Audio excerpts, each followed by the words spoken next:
好，咁第二點，其他更激進嘅留言啦。Kevin Lee 就話：一出口就侮辱人低能，未出去外面世界睇過，唔好立亂講嘢、立亂批評，暴露我井底之蛙無知啦。咁啊 Raymond 話冇家教就係咁。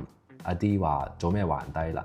咁啊 Heidi 亦都補充話：作為建築顧問咧，沖涼水彈出嚟係應該諗下點處理，諗唔明就唔好話你個設計低能。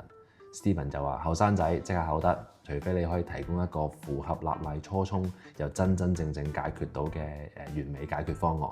咁呢類型咧，亦都係好熟悉老一輩嘅港式思維。年青人憑咩挑戰權威、立亂講嘢、批評人咁冇家教？諗下係咪你自己問題先，有冇解決方法？冇就唔好提出問題，種種。其實完美嘅解決方法咧係存在嘅，而且唔係我發明，係法規本來就有規劃。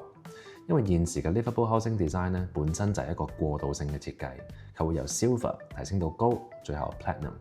咁呢個內容咧，其實我2年前喺 YouTube 已經講過，亦係我而家 YouTube 最新嘅影片。而家呢個4不像設計，正正係因為佢只係 Silver Standard 嘅階段，將來咧佢仲會逐步改善嘅。例如 shower 只可以喺地下嗰層啦，有足夠嘅尺寸啦，同埋門前面有足夠嘅空間。咁所以個法規設計咧，本來就唔係一步到位嘅。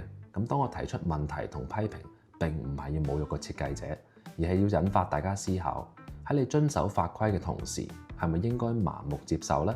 係唔係唔可以批評同討論點樣改善一個有缺陷嘅過渡性方案呢？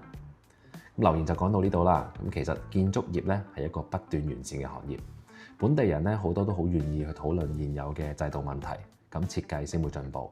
咁我呢個 channel 嘅目的咧，除咗俾有心想起屋、需要幫手嘅買家可以揾我維持我嘅生活之外咧，我亦都希望移民嘅香港人咧可以加深認識澳洲嘅建築要求，唔好淨係諗住香港裝修嗰套，尤其是係香港人嘅批鬥式思想，要求人哋要完美嘅執着。如果抱住呢種方式喺澳洲起屋咧，係真係會撞唔少板嘅。咁我自己都唔係乜都識啦，但係我觀眾入面咧有好多唔同範疇嘅專家。